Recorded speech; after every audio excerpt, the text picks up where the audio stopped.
Hello everyone.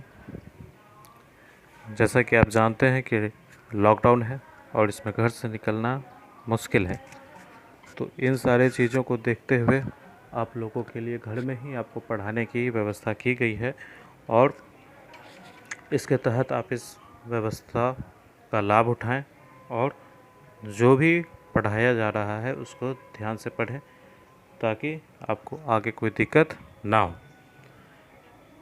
यह है class 7 subject chemistry, chapter 1 the language of chemistry. सबसे पहली बात कि हम बहुत तरह के लैंग्वेज को जानते भी हैं, इंग्लिश, हिंदी, ये हम जानते हैं, ठीक है। लेकिन साइंस में जहाँ केमिस्ट्री की बात होती है तो वहाँ पे इंग्लिश और हिंदी तो ठीक है, लेकिन जो लोग हिंदी नहीं जानते, जो लोग इंग्लिश नहीं जानते, ठीक, तो ऐसा नहीं कि वो एजुकेटेड नहीं, जो नहीं है वो ही नहीं जानेंगे, और भी लोग जो नहीं जानते हैं। हम अगर बाहर चले जाएं तो हमारी भाषा को वहाँ पे लोग सुनेंगे तो समझेंगे नहीं, ठीक है। तो अगर हम अपने यहाँ हिंदी में जो पानी बोला जा रहा है तो वहाँ जाकर अगर हम पानी बोले तो कोई नहीं समझेगा, वाटर बोले तो समझेगा, ठीक है। कुछ जगह ऐसे भी हैं जैसे ग्रीक वगैरह जहाँ वाटर भी बोले तो समझने में दिक्कत होगी। तो क्या है कि इन सब चीज़ों को देखते हुए केमिस्ट्री को भी ज़रूरत पड़ी अपने उस लैंग्वेज की जो हर जगह कॉमन हो, ठीक है। यानी हर जगह इसके लैंग्वेज को एक ही समझा जाए, कहीं से भी कुछ और नहीं बन पाएगा, ठीक है। तो केमिस्ट्री ने वो लैंग्वेज बनाया जिसको बोलते हैं the language of chemistry. Chemistry में जो भी फार्मूले तैयार किए जाते हैं या एलिमेंट्स का नाम जो तैयार किया जाता है वो सिंबल्स पे तैयार किए जाते हैं, ठीक है। बुक में जे ब्राज़िलियस के बारे में बताया जा रहा है। जे ब्राज़िलियस से भी पहले बहुत लोग थे जिन्होंने सिंबल्स बनाए थे, जिसमें कुछ अल्केमिस्ट भी हैं। तो अल्केमिस्ट लोगों का मानना यह था कि जितने भी चमकते हुए चीज़ें हैं उनसे वो सोना बना सकते हैं, जितने भी चमकती हुई चीज़ें हैं तो उनसे वो सोना बना सकते हैं, क्योंकि उस समय बहुत ज़्यादा किसी एलिमेंट्स की खोज नहीं हुई थी। जिनको भी उन्होंने खोजा था तो उन्होंने उसके फिगर बनाकर और तब उसको सिंबल्स के रूप में दिया, लेकिन उन्होंने इस चीज़ को छिपाया। जो भी उन्होंने सिंबल्स तैयार किए उसको उन्होंने छिपाया ताकि उनसे पहले इस चीज़ को कोई नहीं कर ले, ठीक है। यानी उनका जो मन था वो सोना बनाने का था, जो कि आज हम समझते हैं कि ऐसा पॉसिबल तो होता नहीं, लेकिन फिर भी उनकी ऐसी सोच थी। तो खैर उनके साथ साथ वो चला गया, कुछ खोजे गए, उनके द्वारा बनाए हुए सिंबल्स को मिले, बहुत नहीं भी मिले। फिर आया समय डाल्टन का। तो डाल्टन ने सिंबल्स जो बनाए, तो सिंबल उन्होंने जो बनाया तो वो भी किस तरीके से बनाया, तो फिगर वाइज ही बनाया। तो अगर आज हम फिगर वाले सिंबल्स पे रहते तो किसी तरह का कोई भी इक्वेशन हम बना नहीं पाते, ठीक है। उनकी एक अच्छी बात कि उन्होंने सबको बताया कि उन्होंने क्या किया है ताकि आगे इसको और आसान किया जा सके। तब जो है जे ब्राज़िलियस ने, इन्होंने 19वीं सेंचुरी के अंत में, ठीक है, सैम्बल्स बनाए। ये सैम्बल में उन्होंने, इन सैम्बल्स के ज़रिए मॉलिक्यूल्स बने, फार्मूले बने, केमिकल चेंज हम समझे, केमिकल इक्वेशन बनाना हम जान गए। अब इन्होंने इसको बनाया कैसे, तो सबसे पहले सैम्बल हमें कहता क्या है। A symbol is an abbreviation of the name of an element. संक्षिप्त रूप से एलिमेंट्स को जो बता दे वो सैम्बल्स कहलाता है। इसके बाद है कि कैसे इन्होंने किया, तो 3 तरीके इन्होंने अपनाए, ठीक है।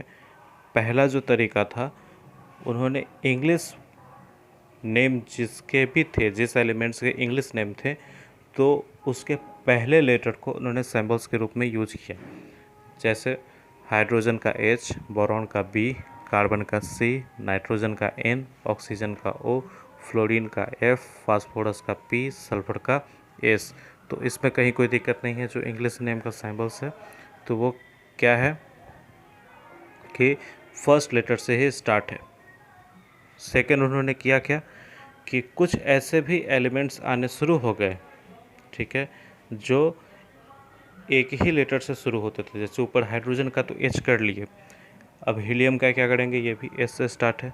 तो यहाँ पे ध्यान ये दिया गया कि पहले लेटर के बाद अगले किस लेटर पे हमारा ज़्यादा प्रोनाउंसिएशन का जोर पड़ रहा है। तो हीलियम जब हम बोलते हैं तो H के बाद E है, तो वो HE हीलियम के सिंबल्स तैयार हो गए। फिर नियोन Ne, निकल Ni, magnesium Mg, manganese Mn, aluminium Al, calcium Ca, chlorine Cl, zinc Zn, silicon Si। तो ये हुआ। थर्ड जो उनका था, वो थर्ड में उन्होंने क्या बताया कि कुछ ऐसे भी सिंबल्स हैं जो इंग्लिश में कुछ और बोला जा रहा है, लैटिन में कुछ और बोला जा रहा है। तो लैटिन में कुछ और बोला जा रहा है तो लैटिन वर्ड पे ही उसके सिंबल्स तैयार हुए। जैसे इंग्लिश में सोडियम बोला जा रहा है तो लैटिन में इसको नेट्रियम बोला जाता है। तो नेट्रियम बोला जाता है तो उस नेट्रियम से Na लेकर तब इसके सिंबल्स तैयार हुए। तो Na। पोटेशियम को लैटिन में कैलियम बोला जाता है तो K इसके सिंबल। आयरन को फेरम बोलते हैं तो Fe। कॉपर को क्यूप्रम बोलते हैं तो Cu। सिल्वर को अर्जेंटम बोलते हैं तो Ag। टीन को स्टैनम बोलते हैं तो Sn। गोल्ड को ऑरम बोलते हैं तो Au। लीड को प्लम्बम बोलते हैं तो Pb। मरकरी को हाइड्रोजरम बोलते हैं तो Hg। तो ये उन्होंने इस तरह से मेथड अपनाया क्या बनाने के लिए, तो सिंबल्स बनाने के लिए। चलिए, तो हमने इसके बारे में जाना है, समझा है। यहाँ किसी तरह का कोई भी दिक्कत हो आप पूछ सकते हैं, जो समय बताया गया है उस समय में आप पूछें, फ्री हैं उसके लिए।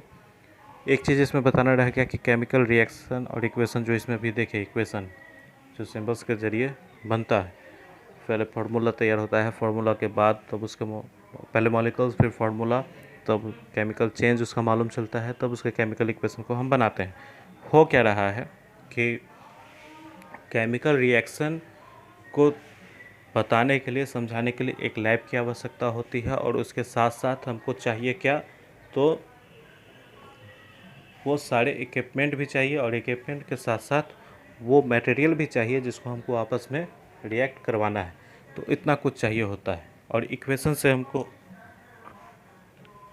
ये फ़ायदा में होता है कि जब हमारे पास सिंबल्स हैं तो उससे हम फार्मूला तैयार करके और उसका कंक्लूज़न हम निकाल लेते हैं कि ये दो आपस में रिएक्ट करेंगे तो क्या बनेगा।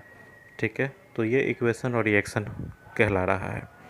चलिए, ध्यान से देखिए, सुनिए, समझिए, कोई दिक्कत है पूछिए।